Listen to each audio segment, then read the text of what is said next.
precioso Hijo de Dios.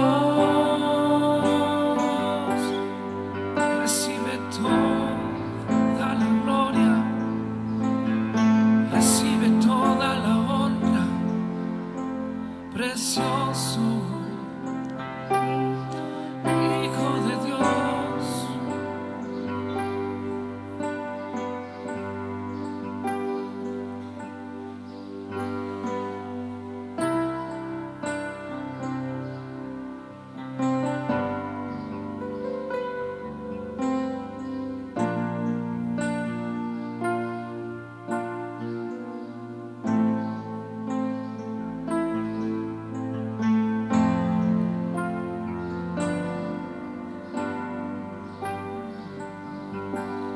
Mereces la gloria y la honra. Levantamos nuestras manos exaltándote, Señor. Mereces la gloria y la honra. Levantamos nuestras manos exaltándote, Señor. Altísimo, milagroso Salvador, no hay nadie como tú. No hay nadie como tú. Altísimo, milagroso Salvador, no hay nadie como tú. No hay nadie como tú. Y mereces la gloria y la honra. Levantamos nuestras manos exaltándote, Señor. Y mereces la gloria y la honra. Levantamos nuestras manos exaltándote, Señor. Altísimo, milagroso Salvador, no hay nadie como tú. No hay nadie como tú. Altísimo, milagroso Salvador, no hay nadie como tú. Y no hay nadie como tú. Díselo fuerte. Altísimo, Milagroso Salvador, no hay nadie como tú. no hay nadie como tú. Altísimo, milagroso Salvador, no hay nadie como tú. Y no hay nadie como tú.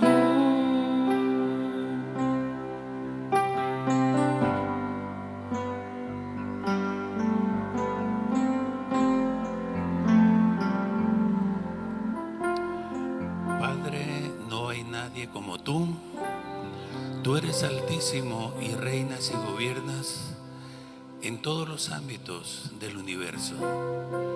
Hoy, Señor, te adoramos como iglesia, y como iglesia de Renuevo nos unimos a todas aquellas iglesias que el día de hoy están en reuniones adorándote, exaltándote y dándote a ti la gloria. Señor, gracias por tu palabra que el día de hoy nos trae por medio del Espíritu Santo. Abre la mente y el corazón y el entendimiento para que podamos ver, comprender y entender todo lo que es relacionado con el reino de Dios. Gracias, Padre, en el nombre de Jesús. Amén. Podemos sentarnos.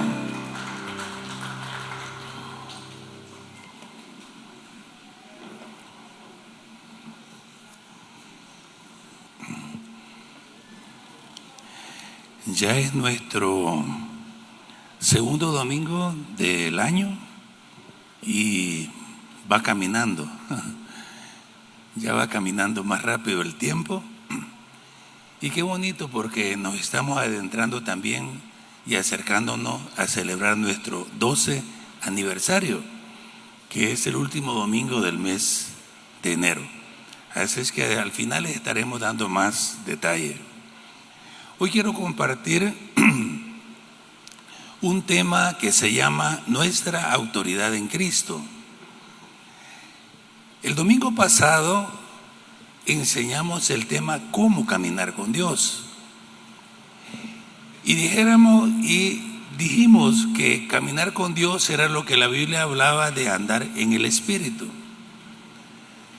Y luego dijimos que andar en el Espíritu es contraparte de, dice, las obras de la carne. Y luego dijimos que para poder contrarrestar las obras de la carne necesitábamos entonces ser obedientes a la palabra de Dios. Y al ser obedientes a la palabra de Dios, volvemos al principio, cómo caminar con Dios. Entonces es un círculo para que se entendiera, porque a veces poco entendemos cuando alguien dice, bueno, hay que caminar con Dios. ¿Cómo le hago para caminar con Dios? Eso está muy difícil. Pero no, cuando la Biblia te dice andar en el Espíritu, pastor, pero no le entiendo. ¿Cómo es eso de andar en el Espíritu? No satisfaga los deseos de la carne, va a andar en el Espíritu. Bueno, ahí sí ya más o menos le entendió. Y para poder nosotros contrarrestar las obras de la carne, pues necesitamos conocer la verdad, que es la palabra de Dios. La verdad dice que nos hará libre. Entonces, así como nos cuesta entender estos conceptos que traen luz y traen revelación a nosotros, también nos cuesta entender la diferencia entre el bien y el mal. Vivimos de tal manera que queremos hacer muchas veces el bien y no podemos. Queremos evitar el mal, pero tampoco podemos y lo hacemos. Entonces a veces nos encontramos en esa lucha entre el bien y el mal, entre el reino de Dios y el reino de las tinieblas, y, ¿verdad?, no lo entendemos de una manera práctica. Para entender de una manera práctica, hágalo bien sencillo.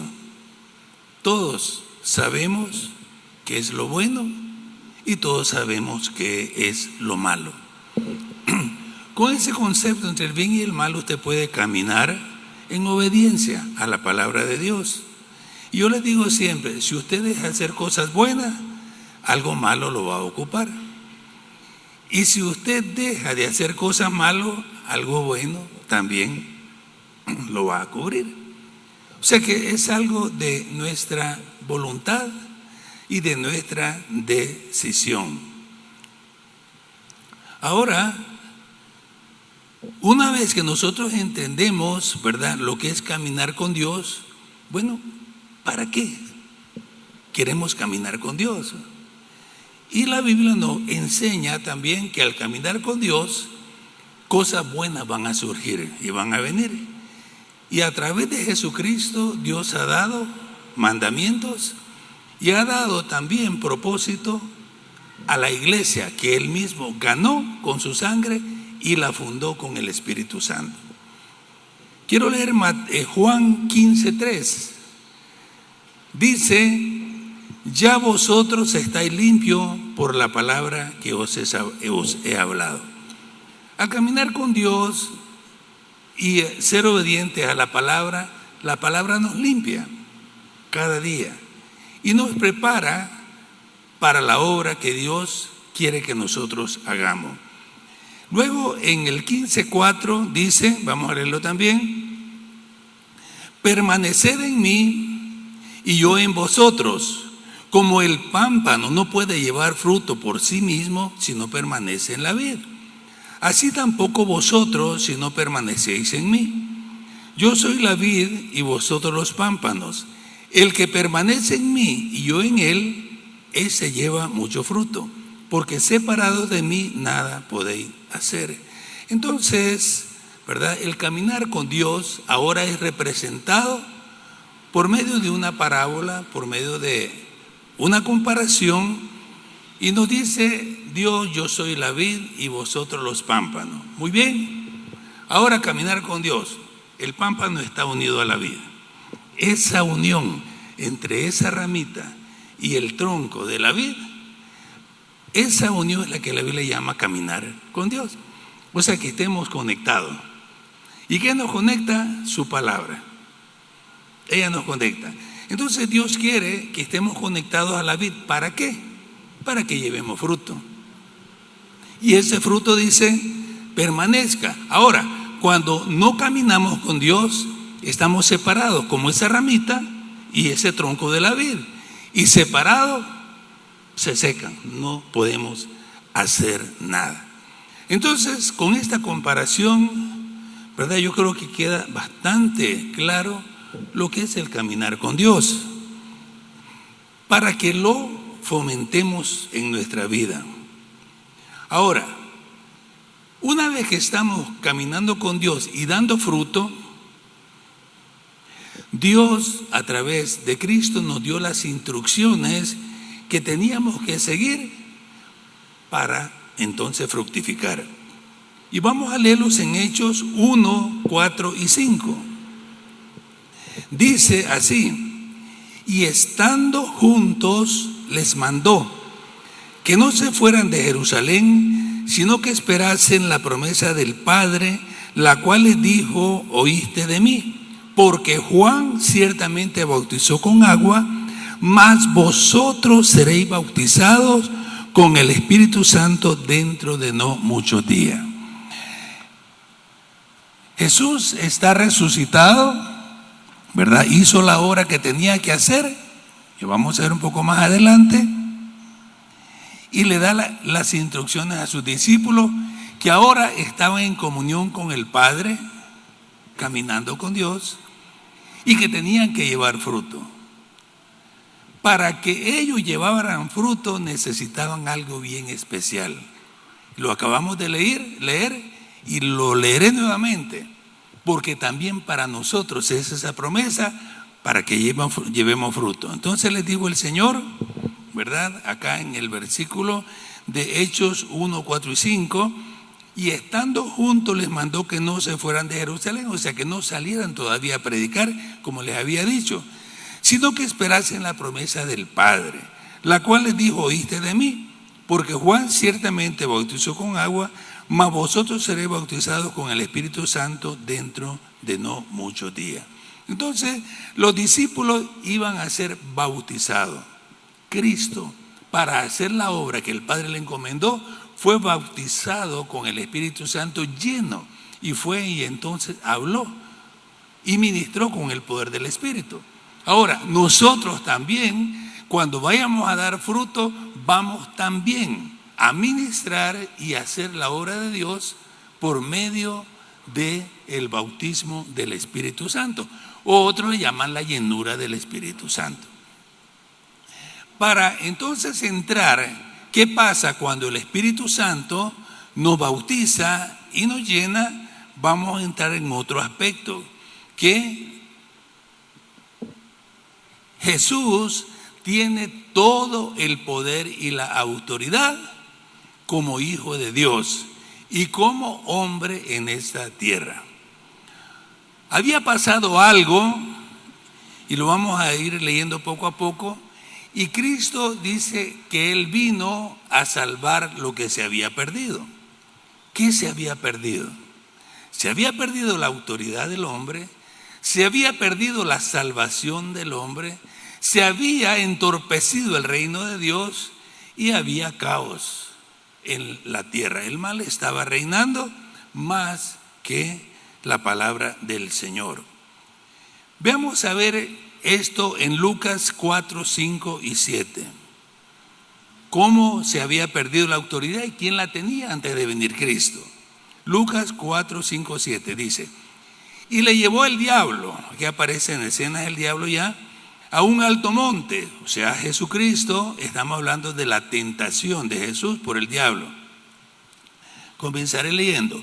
Y le llevó el diablo a un alto monte y le mostró en un momento todos los reinos de la tierra. Y le dijo el diablo: a ti te daré esta potestad y la gloria de ello, porque a mí me ha sido entregada. Y a quien quiero la doy. Si tú postrado me adorares, todos serán tuyos. Miren qué osadía de Satanás. Y qué revelación para nosotros. Cómo estaba antes de la venida de Jesús. Dice el diablo, dice: a ti te daré la gloria y la potestad de ellos, porque a mí me ha sido entregada. O sea, los reinos de este mundo, el poder y la autoridad en este mundo le había sido entregada a Satanás. ¿Por quién? Volvamos al principio, por Adán y Eva. Adán y Eva habían recibido de Dios la autoridad, la potestad de toda la tierra, de gobernarla y sojuzgarla, dice la Biblia. Pero ellos, al pecar, engañosamente el diablo les quitó la autoridad y la tomó él. Y los reinos de este mundo vinieron a ser influenciados por todo el reino de las tinieblas y del mal. Así estaba antes de la venida de Cristo. Ahora le dice el diablo a Jesús: bueno, yo te daré todo esto. Y también te los daré a todos en este mundo, van a ser tuyos. Pero hay una condición: si postrado me adoras. ¿Saben que Jesús le contestó? En Lucas 4:8, respondiendo Jesús le dijo: vete, Satanás, porque escrito está: al Señor tu Dios adorarás y a Él solo servirás. Conocemos el resultado final de la tentación en el desierto, donde Cristo derrotó y venció a Satanás y se preparó para la misión que se le había encomendado el Padre. Entonces, con esto en mente, podemos ver que la balanza estaba inclinada a favor del mal. ¿Ves? La tierra legalmente estaba entregada al maligno y desprotegida. Jesús vino a destruir las obras del diablo. Jesús vino a rescatar lo que se había perdido. Jesús vino a salvar al hombre. Entonces, ¿verdad? Es el proceso. Y ahora el hombre tiene que dar fruto. Va a aparecer en escena algo que no existía, algo que no había en aquel tiempo, y era la iglesia. Jesús, cuando habló de la iglesia, le dio esta revelación a Pedro por medio del Padre, cuando les preguntó: ¿y ustedes quiénes dicen que soy yo? Unos decían un profeta, otros decían Elías, otros que había resucitado algún otro profeta, otros que era un maestro. Pero él les dice: ¿y ustedes quiénes dicen que soy yo? Y es una pregunta para todo discípulo, para todo hombre de Dios, para todo cristiano. ¿Quién decimos que es Jesús? Pedro le dijo: tú eres el Cristo, el Hijo del Dios viviente. O sea, tú eres el Señor.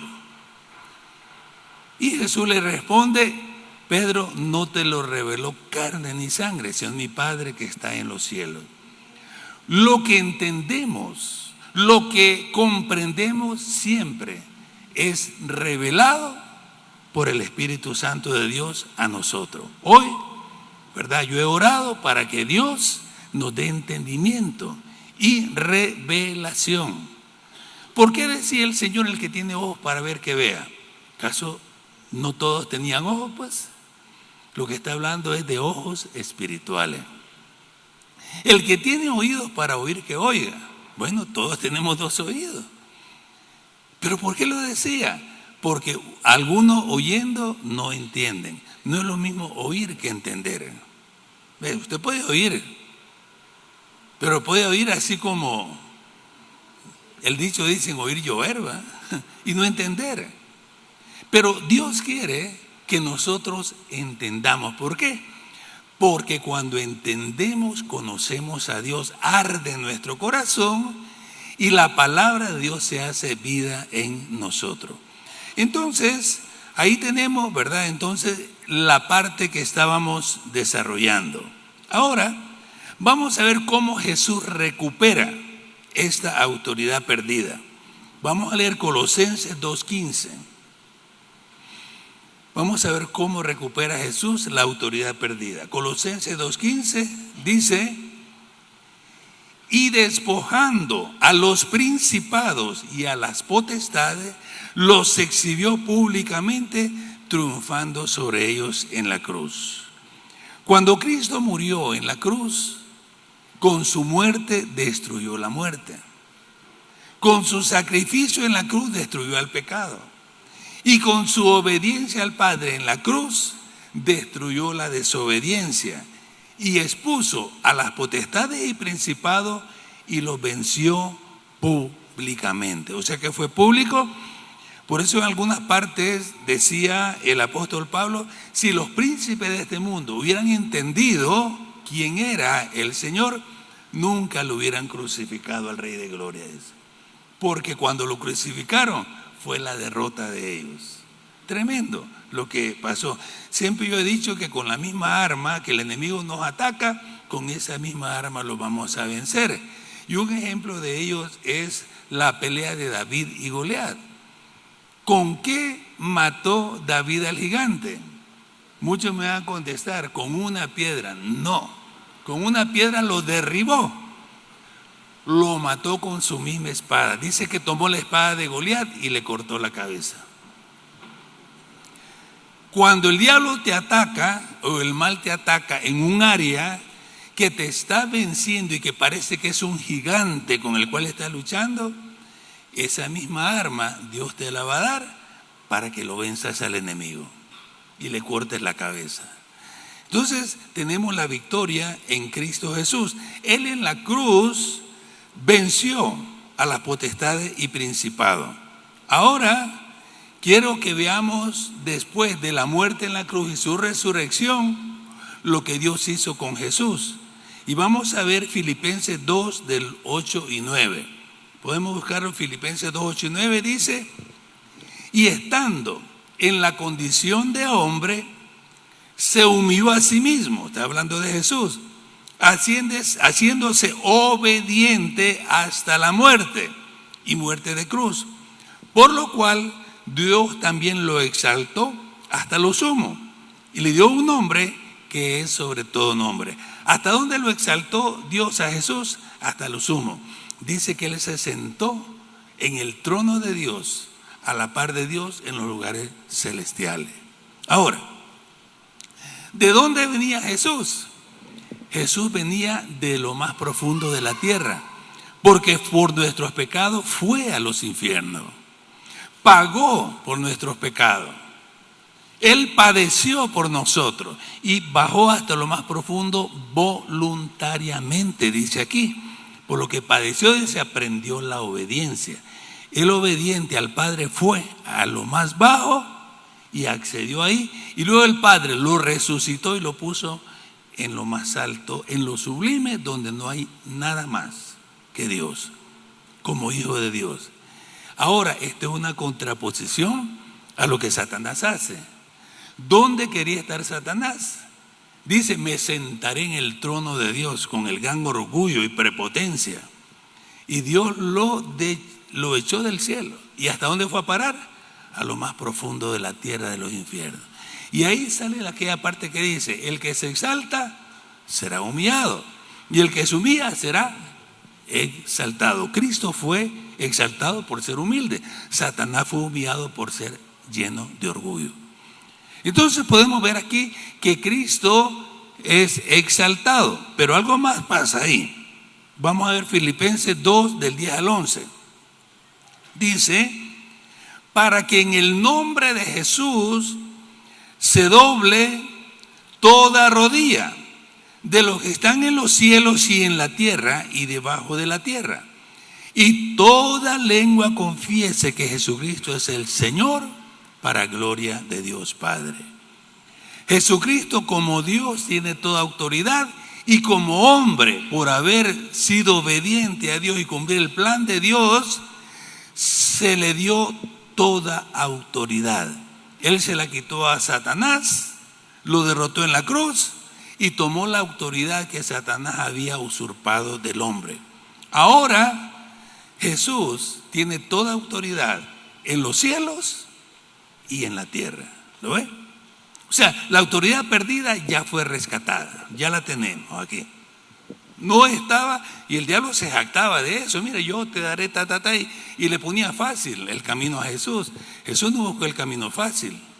Jesús buscó el camino verdadero, en el cual, aunque le iba a llevar sufrimiento, era la voluntad del Padre. Y muchas veces nosotros queremos ser igual a Jesús, y sin sufrir, sin obedecer. Tenemos que pasar por situaciones en las cuales nuestra fe siempre es probada. Entonces Jesús tiene ahora toda la autoridad. Dice que se le dio un nombre que es sobre todo nombre, para que en el nombre de Jesús, el nombre de Jesús es el nombre terrenal, el nombre celestial es Cristo. Por eso cuando se une el Dios hombre y, ¿verdad? Y en esa unidad dice Jesucristo, porque Jesús es la encarnación. Ahora tenemos, ¿verdad? Entonces fue exaltado hasta lo sumo y se le dio un nombre sobre todo nombre, para que en el nombre de Jesús se doble toda rodilla de los que están en los cielos y en la tierra y debajo de la tierra, y toda lengua confiese que Jesucristo es el Señor, para gloria de Dios Padre. ¿Quién es el Señor entonces? Jesucristo. Démosle un aplauso a Él.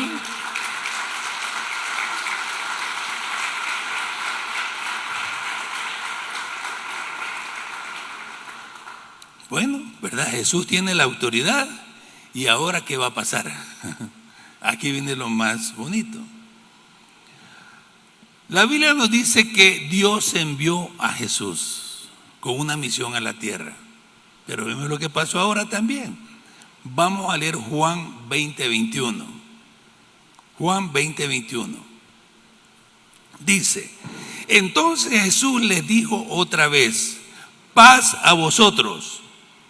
Como me envió el Padre, así también yo os envío. Eso le dijo el Señor a sus discípulos. Como me envió a mí, mi Padre Celestial, ahora que he resucitado, ahora que ya no hay impedimento en el mundo para que ustedes actúen, ahora porque el poder lo tengo yo, ahora porque las decisiones vienen legalmente de Dios y nada puede estorbar, ya les abrí el camino, ahora los envío. Antes estaba difícil. Ahora ya la autoridad está en Cristo. Y entonces nos da esa autoridad y nos dice ahora vayan, yo les envío. Y vamos a verlo cómo se va desarrollando esto. En Mateo 28, 19, 20 vamos a leerlo. Antes vamos a leer Mateo 28, 18.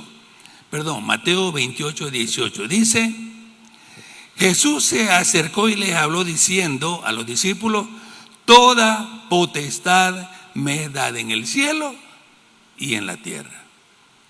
O sea, les vuelve a recordar lo que ya hizo Él y todo lo que el Padre hizo con Él. Ahora Él tiene el poder y la potestad.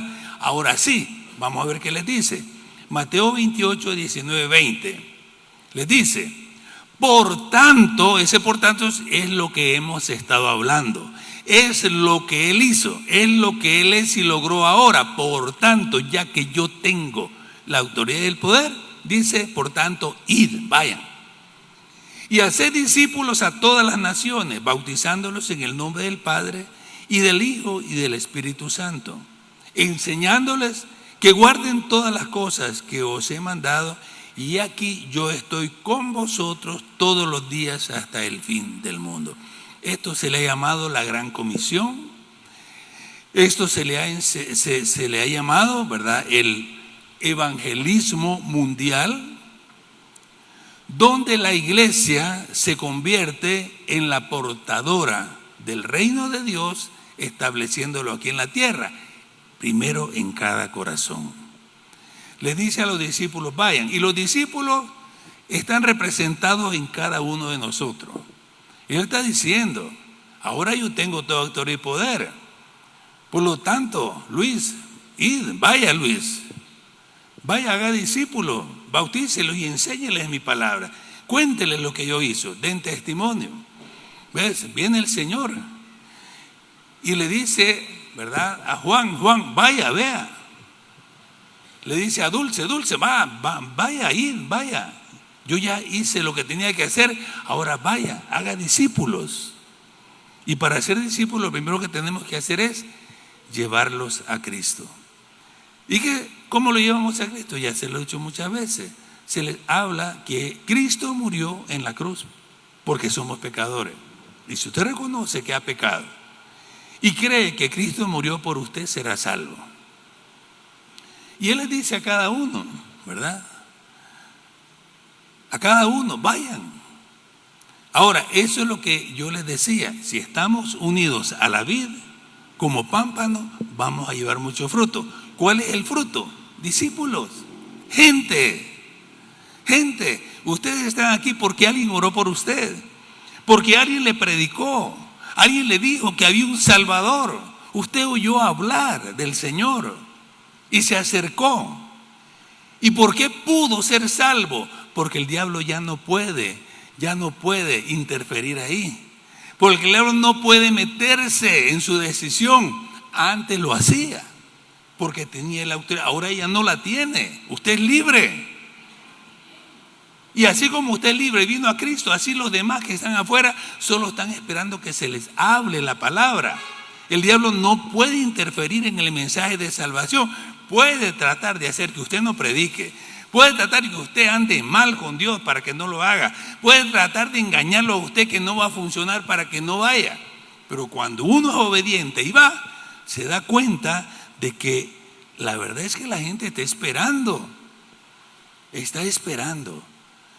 El otro día fuimos a un banco con mi esposa y después de que hicimos lo que estábamos haciendo, nos dice la encargada de esa área, ustedes son pastores, así pero con penita, ¿verdad? Sí, somos pastores. ¿Y de qué iglesia? De Renuevo. Fíjense, yo cuando era niña, yo iba a la iglesia, mi mamá me llevaba. Y ahora, entonces está entre la espada y la pared que si voy o no voy. Pero ¿cómo se rompe eso? Cuando un cristiano va y les habla del Señor, ora por ellos y les predica a Cristo. Ya el diablo no puede. Dice el Señor Jesús, yo tengo la autoridad en los cielos y en la tierra. ¿Qué hizo el diablo con Jesús? Le fue a ofrecer todo para que después lo adorara al diablo. ¿Qué estaba haciendo el diablo? Evangelizando a Jesús. A ver si se lo ganaba para su lado. ¿Lo ven? Ahora aprendamos nosotros. Nosotros tenemos la autoridad. Evangelicemos a los que no son cristianos. Yo tengo muchas anécdotas de personas cuando las he llevado a Cristo y de personas que, porque miren, ahí vamos a ver más adelante, no en esta prédica, sino en otras enseñanzas, donde se da cuenta cómo el cristiano se avergüenza del evangelio, de predicar el evangelio. Ahora somos cristianos, bueno, me salvé yo, pero ya estoy salvo yo, ahí ven, los demás que hacen, y no compartimos de Cristo. Pero Dios quiere que lo hagamos. Por eso Él dice que si estamos unidos el pámpano a la vid, vamos a llevar mucho fruto. ¿Cuál es el fruto? Gente. El fruto es gente. Dios va a traer salvación. Ahora, vamos a ver entonces cómo también Dios nos capacita con autoridad para que no tengamos miedo. ¿Saben ustedes que los discípulos no fueron a predicar inmediatamente? Los discípulos estaban escondidos. No habían recibido el bautismo del Espíritu Santo. Y por eso Dios les dice, no se vayan de Jerusalén, esperen ser llenos del Espíritu Santo. reciban la promesa. Y es que necesitamos el poder de Dios. Y vamos a ver qué les dice el Señor entonces que tenían que esperar. En Hechos 1:8, conocidísimo, pero lo vamos a leer. Dice el Señor: pero recibiréis poder cuando haya venido sobre vosotros el Espíritu Santo, y me seréis testigos en Jerusalén, en toda Judea, en Samaria y hasta lo último de la tierra. Este versículo es para toda la iglesia. ¿Qué recibiríamos? Poder. ¿Para qué? Para ser testigo. ¿Testigo de qué? De su muerte y su resurrección. O sea, testificar es testigo. ¿Y qué voy a decir? Bueno, yo soy testigo de que Cristo murió en la cruz por nosotros que somos pecadores y que hay salvación y vida eterna en Él. ¿Ves? Entonces dice: recibiréis poder y me seréis testigos. ¿Dónde? Hasta lo último de la tierra. Algunos, ¿verdad?, han sido misioneros. Pues en la Biblia encontramos a Pablo, que era el primer misionero, con Esteban y otros más que lo acompañaban. Y luego, a través de los tiempos, el evangelio vino acá a nosotros. ¿Por qué? Por medio de misioneros. Aquí vinieron. Y los primeros misioneros, ¿saben qué hacían con ellos? Lean la historia. Los apedreaban aquí.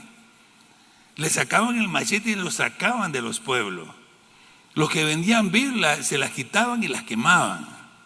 Mire, había una lucha tremenda, pero estos misioneros no desistieron, siguieron adelante. Y hoy son las iglesias que conocemos, a las cuales les debemos que el evangelio está acá. Unos sembraron y otros estamos cosechando, porque a nosotros no nos tocó al principio, pero los nazarenos, los bautistas y todos esos, ¿verdad?, que vinieron en aquel tiempo, sí tuvieron que luchar porque no había nada. Pero Dios, que tiene su palabra para que dé fruto, aquí fructificó. Entonces tenemos ahí: recibiremos poder. Ahora, también no solamente poder, sino que poder ¿para qué? Para compartir y para también hacer señales. Y vamos a leer Marcos 16:17, ahí. Marcos 16:17 dice, hablando cuando vayamos a predicar la palabra, dice: y estas señales seguirán a los que creen. ¿Cuántos creen aquí, hermano? Los que no están viendo, también. Todos creemos. Estas señales seguirán entonces a los que creen. En mi nombre. ¿Por qué en mi nombre? Dice, en el nombre de Jesús. Porque en Él está la autoridad. Cualquier cosa que nosotros hagamos no lo hacemos por nuestra propia cuenta. Es en el nombre de Jesús. Dice, en mi nombre echarán fuera demonios. Ahora, ¿habrán demonios? Sí los hay, mis hermanos. Lo que pasa es que estamos tan familiarizados con las manifestaciones demoníacas que ya no las vemos. Pero hay demonios. Hay demonios de ira, de mentira, de engaño. Hay demonios de promiscuidad, de adulterio, de fornicación, de inmoralidades.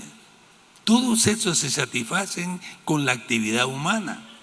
Y al caer en el pecado, nosotros pasamos a formar parte de esa actividad, no siendo cristianos. Ahora, cuando somos cristianos, nos ha liberado el Señor de eso. Pero si recurrimos, como dijo el Señor también, una vez que se va un demonio de una persona, vienen 7 más peores, si no cambiamos. Entonces, pero uno está tan familiarizado con el bien y el mal, más con el mal, que ya no vemos, ¿verdad? Y nos ha pasado lo de la ranita en la olla de agua caliente, ¿verdad? Y comienza fría y va calentándose poco a poco, hasta que la ranita ya se adaptó al agua caliente y cuando se da cuenta, hay sopa de rana. Entonces, así nos ha pasado en cuanto a esto. Ahora, a veces la gente dice, bueno, ya van hablando otra vez de lo mismo. Miren, podemos hablar hasta los codos y hasta donde no podamos, y cuesta que el ser humano cambie. Entonces tendremos que hablar y hablar y hablar y hablar para que al final podamos entender. Pero estas señales seguirán. En mi nombre echarán fuera demonios. Usted, como hijo de Dios, tiene autoridad para echar fuera a un demonio. Así como lo oye, tiene autoridad. Lo que pasa es que no lo ha hecho, no se ha visto confrontado con algo así, pero un día puede que se le presente algo y usted va a tener que hacer uso de esa autoridad. Luego dice, hablarán nuevas lenguas. Hay lenguas angelicales y hay lenguas naturales. En la predicación del Evangelio a otros lugares se manifestaron muchas cosas de esta, tanto las lenguas espirituales como las lenguas naturales. Personas hablaron un idioma sin nunca haberlo hablado. Cuando habla de Pentecostés, ellos hablaron idiomas que fueron entendibles por todos los que estaban ahí.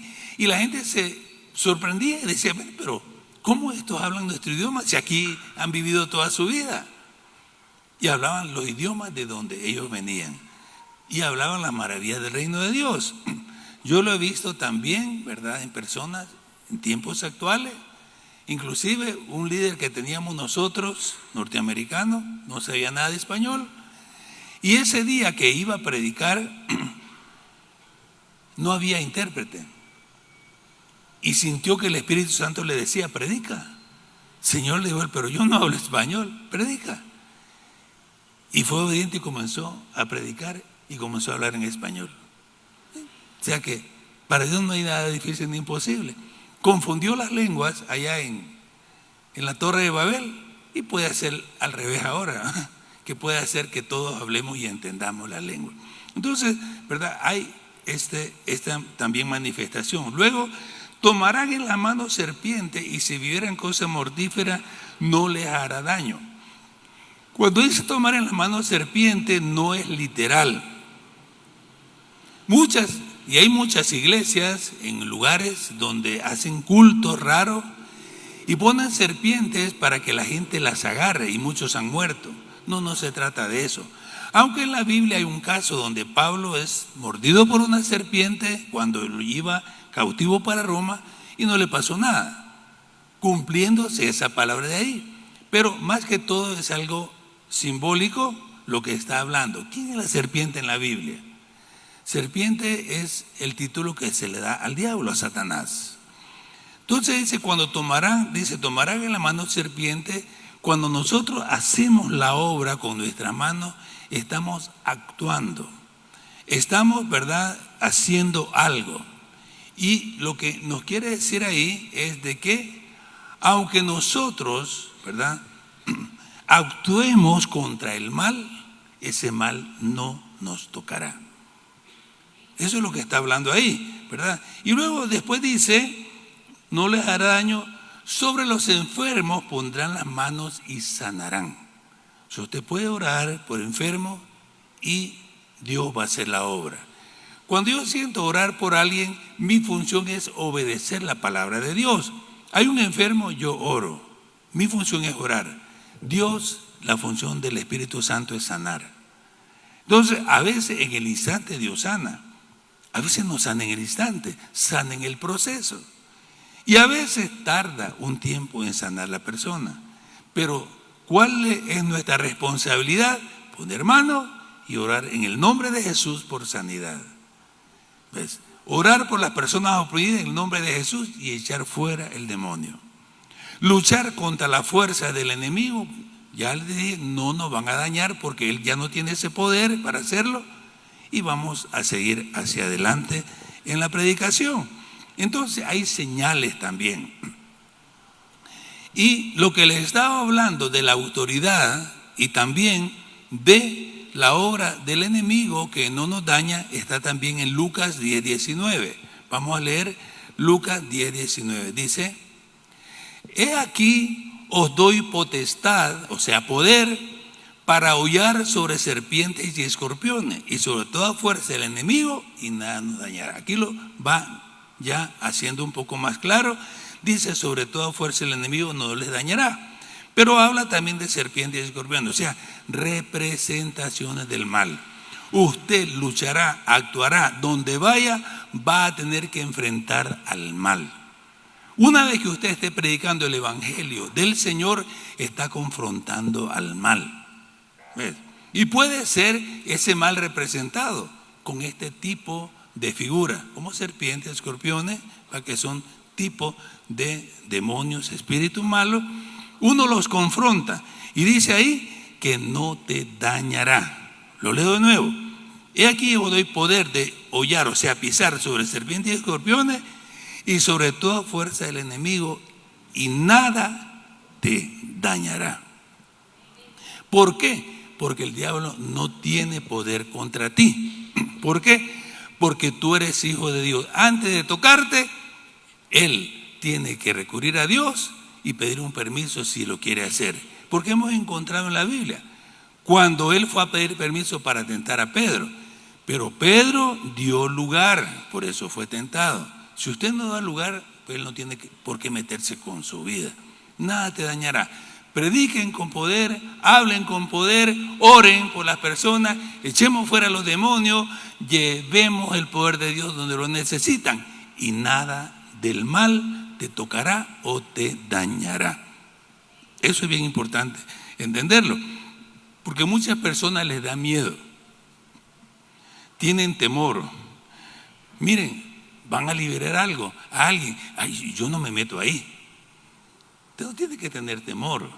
Si no se mete, bueno, es porque anda mal y tal vez le da temor eso. Pero si usted anda bien con Cristo, usted tiene autoridad en el nombre de Jesús.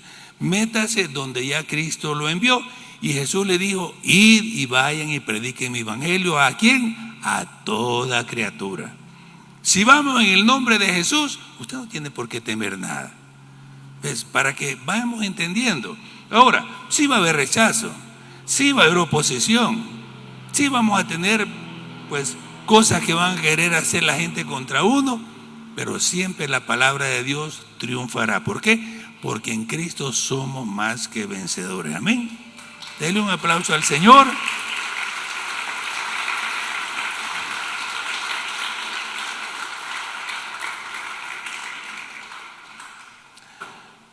Ahora hay algo que quisiera hacer como una referencia que me llamó mucho la atención, pero que para que entendamos un poco más lo que estamos haciendo. Hay un versículo en la Biblia que pareciera que esté ahí, pero ¿por qué está ahí? Pero fue dedicada con una intención ese versículo. Y lo vamos a leer. Yo se lo voy a leer acá, no va a aparecer en la grabación, pero si tienen atrás el versículo pueden ponerlo ahí. Es Juan 20, 6 y 7. Aquí no lo tenemos, pero allá atrás sí. Juan 20, 6 y 7. Quiero leérselo porque me dio la atención algo. Cuando Jesús resucitó, dieron la noticia a las mujeres y los discípulos se quedaron perplejos, pero Pedro y Juan fueron al sepulcro a ver. Y miren lo que pasó. Dice: luego llegó Simón Pedro tras él y entró en el sepulcro y vio los lienzos puestos ahí y el sudario que había estado sobre la cabeza de Jesús, no puesto con los lienzos, sino enrollado, o sea, doblado en un lugar aparte. Ese es el versículo. Miren, pareciera pues que no dice nada, pero miren con atención, lo voy a leer de nuevo. Luego llegó Simón Pedro tras él y entró en el sepulcro y vio los lienzos puestos ahí. O sea, los lienzos eran las cintas con que enrollaban el cuerpo, y el sudario, o sea, lo que cubrían el rostro, la cabeza, que había estado sobre la cabeza de Jesús, no puesto con los lienzos, había sido enrollado, doblado y puesto en un lugar aparte. ¿Quién había entrado a la tumba? Nadie. La piedra estaba puesta ahí. Fue movida hasta que los ángeles llegaron. Ahora, ¿quién dobló ese lienzo? Solo Jesús estaba adentro. Él fue el que lo dobló. Y a veces uno no repara en esos pequeños detalles. Él lo dobló. Pero ¿por qué solo dobló los lienzos? Digo, el sudario, y no dobló los lienzos. Los otros estaban ahí como un poco desordenados, si quieren. Ahí estaban.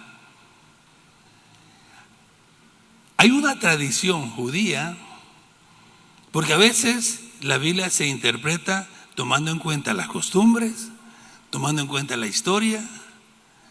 La hermenéutica nos ayuda en la interpretación para ver detalles así. Y había una tradición en cuanto a lo que hacía el dueño de la casa cuando él comía, y los sirvientes a la vez. La tradición era, y la costumbre era, que venía el sirviente y ponía la mesa, servía los alimentos, y estaba ese paño, ¿verdad? En este caso, pues en la muerte de Jesús se le llama sudario. En el caso que ellos cenaban, era como una servilleta que doblaban y se ponía en la mesa. Es como cuando usted va al restaurante, le ponen o servilletas de papel o le ponen, ¿verdad?, una servilleta de tela que es más grande y está ahí, pero dobladita. Cuando el señor de la casa que estaba comiendo terminaba, podían pasar dos cosas. Una, que él tomara esa servilleta o ese lienzo y se limpiara las manos y lo arrugara y todo, y se levantaba y se iba. Eso significaba que ya había terminado de comer y que se podía levantar todo. Entonces venía el sirviente y levantaba todo. Pero si el señor de la casa se levantaba y quedaba doblada la servilleta, el siervo, el que servía, no se asomaba, no llegaba a la mesa, porque eso significaba que el dueño había salido a hacer algo, no había terminado de comer e iba a regresar. Ahora el significado de por qué Jesús dobló esa servilleta. Aunque la obra en la cruz ya estaba hecha y no tiene necesidad de más, porque ya está completa, sí, Él tiene que volver la segunda vez. No está completo todo, porque dejó al Espíritu Santo y dejó a la iglesia para que llevaran a cabo la segunda parte de la predicación del Evangelio, establecer el reino de Dios, y luego en su segunda venida Él viene a reinar con su iglesia y a consumar todas las cosas. Lo que nos está diciendo que el lienzo ahí, o el sudario está ahí, estaba doblado, es que Él se levantó, Él resucitó, fue a los cielos, se sentó a la diestra del Padre y está esperando hasta que todos sus enemigos sean puestos por detrás de sus pies. Pero Él no ha terminado, va a regresar. Por eso lo dejó doblado. Y eso los judíos lo entienden, porque es una tradición. O sea, que Él regresa. La obra no está todavía completada. Y si ustedes lo pueden ver así, la obra de Él, de la cabeza fue hecha, la del cuerpo continúa, porque uno estaba ordenado y el otro estaba todavía sin concluir. Qué interesante. Dios nos dejó a nosotros entonces la tarea de completarla. Por eso nos levantó como iglesia. Por eso nos dejó el Espíritu Santo. Dice, yo me voy, pero no les dejo solo. Les dejo mi Espíritu para que esté con vosotros. El Señor vuelve por segunda vez. El Señor regresa. Y es lo que nosotros tenemos que entender entre la lucha del bien y el mal, para que nosotros despertemos, para que nosotros veamos que tenemos que dar fruto. Por ello yo le decía, caminar con Dios es la única manera de ver en donde estamos. Usted esté ligado, pegado a la vid, usted esté en la palabra del Señor para que podamos entender. Yo sé que tenemos que hacer muchas cosas en este mundo todavía y tenemos que trabajar. Y muchos están afanados en ganar dinero, muchos están afanados en estudiar, muchos están afanados en muchas cosas. Y hay muchas cosas que tenemos que hacer y son correctas y normales. Pero no se olvide de algo, que todo lo que usted haga aquí se va a quedar. Pero que lo que haga para el reino de Dios permanece y sigue para toda la eternidad. Usted no se lleva nada, desnudo vino y desnudo se va. Pero lo que haga para Cristo sí tiene premio para vida eterna. Aleluya al Señor.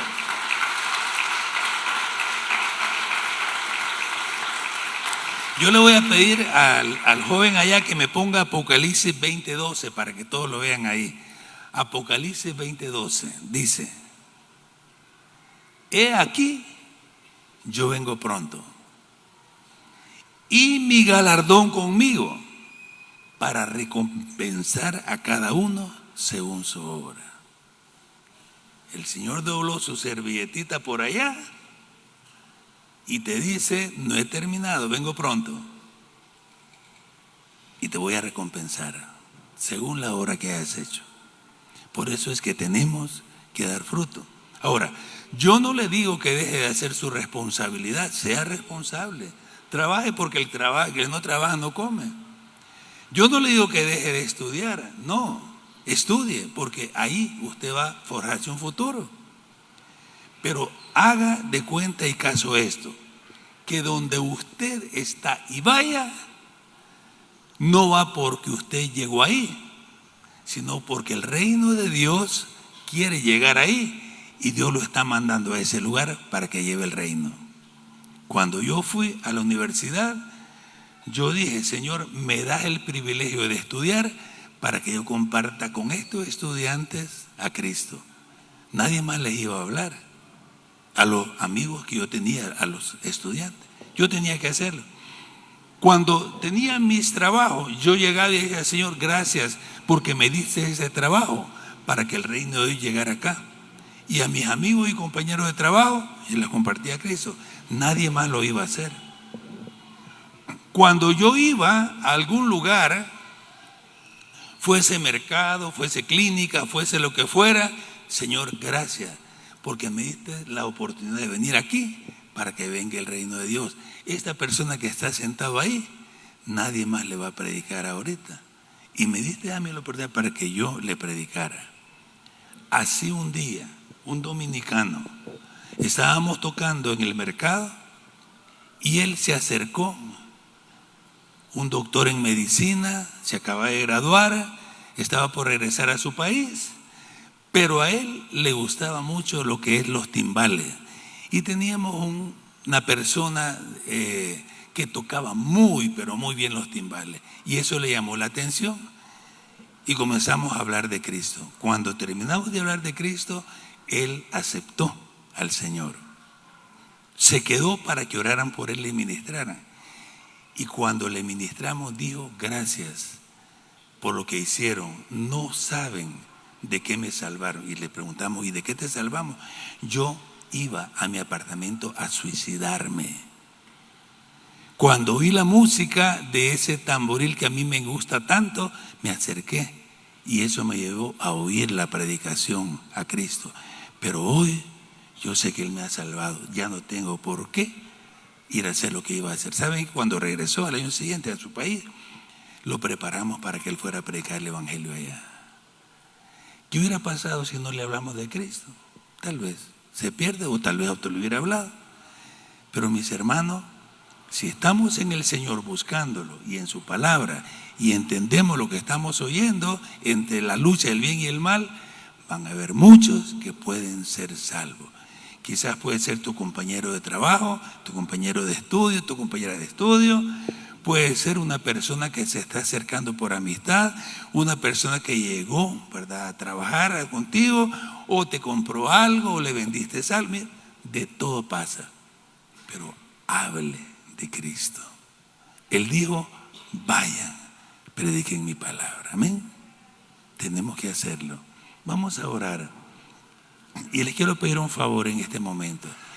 Cuando estemos orando, piense en 3 personas que usted sabe que necesitan de Dios y que usted va a orar por ellas para que en el momento indicado les predique a Cristo, les hable el Señor. Inclinen su rostro, vamos a orar.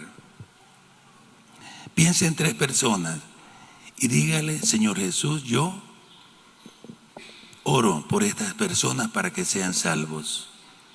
Y te pido que me des la oportunidad para hablarles cuando sea posible y cuando sea necesario. Ore ahí donde está. Padre, gracias por tu palabra. En el nombre de Jesús, te bendecimos. Señor, queremos honrarte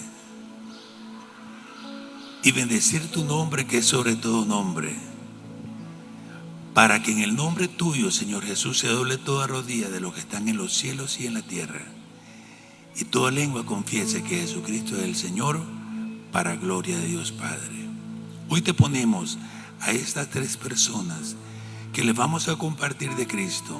Hoy comenzamos a orar por ellas y te pedimos que nos des palabra. Tú ya nos diste la autoridad que vayamos. Yo me voy a recordar cuando vaya que tú me dijiste, ve y háblales de mí. Y cuando vaya yo sé que tú las vas a tocar. Gracias, Padre, por esas personas. En el nombre de Jesús, quiero hacer una oración por ti también en este momento. Padre, yo bendigo a toda la congregación Renuevo. Bendigo a las familias que están representadas. Guarda su salida y su entrada siempre y que no les haga falta nada. Si hay problemas de enfermedad, las atamos y las echamos fuera en el nombre de Jesús. Si hay problemas financieros, Señor, te pedimos para que venga solución a las finanzas. Si hay problemas entre esposo y esposa, padres e hijos, Señor, nosotros atamos y reprendemos ese espíritu de violencia, ese espíritu de engaño y de mentira. Lo atamos y lo echamos fuera. Y te pedimos reconciliación en la familia, reconciliación en el matrimonio, reconciliación en la vida de las personas. Padre, si algunos de los que están acá no están caminando bien, toca su corazón para que ellos se vuelvan a ti. Si alguno nos está viendo en este momento por la transmisión que hacemos y quiere recibir a Cristo, Él murió por ti para perdonarte y salvarte. Solo entrégale tu corazón, dile, perdóname, Señor, y Él va a entrar a tu vida. Gracias, Padre, por tu palabra, en el nombre de Jesús. Amén y amén. Amén, mis hermanos. Aleluya, Señor.